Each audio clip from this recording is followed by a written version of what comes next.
Magandang gabi sa inyo mga boss, no? Inabot na po tayo ng gabi dito kay Mama Pig. So, anong oras na dyan, nak? 6:26. 26. So, wala pang magandang sa kanya, no? Siguro abot pa to na madaling araw. Pero iba na ho yung niya eh. Iba na yung dating niya, balisa na ho siya. Okay.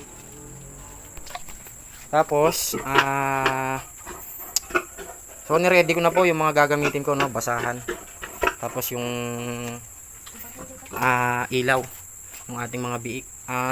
Sad to say po, hindi tayo nakakuha ng dayam. Ilalagyan ko na lang po ng karton yan. Saka sasapinan ko ng tela. So ayan na po yung sign, no. Kinakagat-kagat niya na po yung kanyang kulungan. So sana po maging successful po yung kanyang panganganak. Wala po sanang maging aberya. Okay, so antay-antay lang po tayo, no.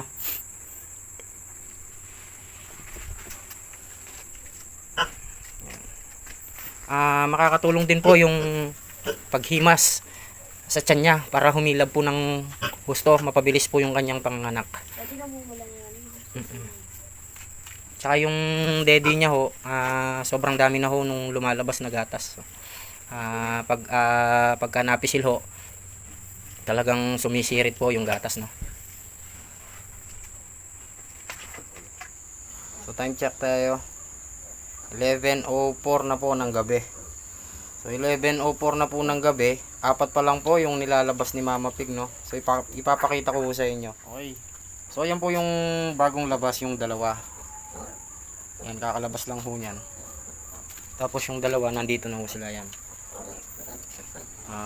Kasalukuyan pang umiirit tong si Mama Pig, no. Kanina dun sa pangalawa, medyo matagal po yung interval, no, nung paglabas nung pangalawang biik ni Mama Pig. So nagdesisyon na po ako na dukutin ko na. Hindi ko na ho nakakunan ng video eh. Pero yung pangalawa pong biik, tinulungan ko po si Mama Pig na mailabas niyo yun. Kung di ko pa siya tinulungan, baka posibleng may mangyaring hindi maganda, no, dun sa pangalawang biik. So yung unang placenta, nilabas niya na. Okay, subaybayan pa po natin yung kanyang panganganak. Sana maging successful po yung kanyang panganganak, no. Ay, ang lilikot.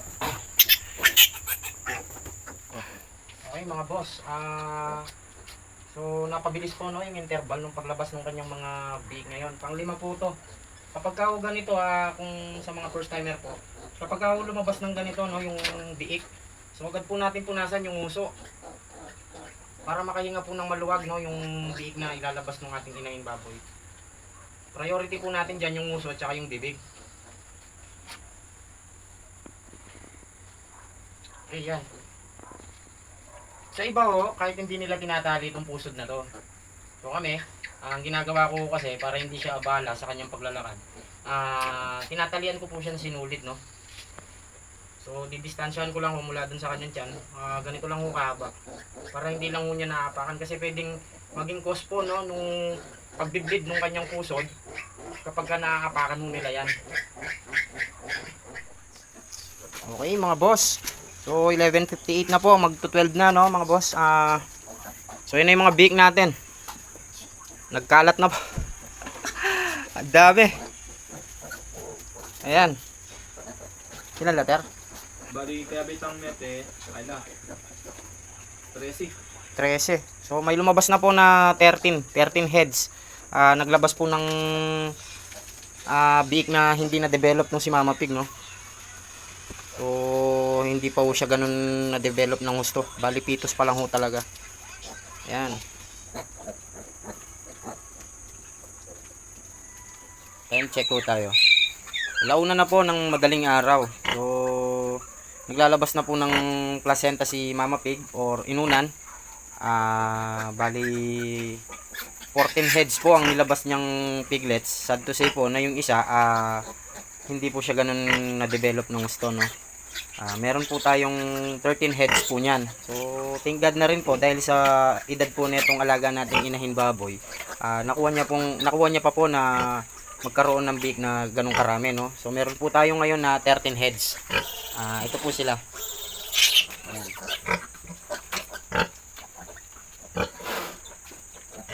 Ayan sila.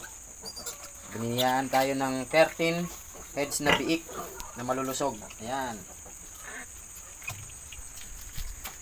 Hinihintay ko na lang po na i-discharge niya ng gusto yung kanyang placenta bago ko po siya iwan.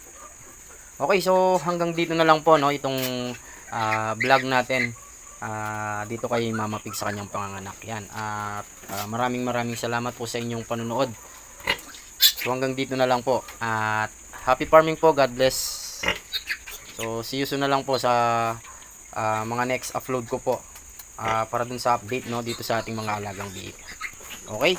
So hanggang sa muli mga boss.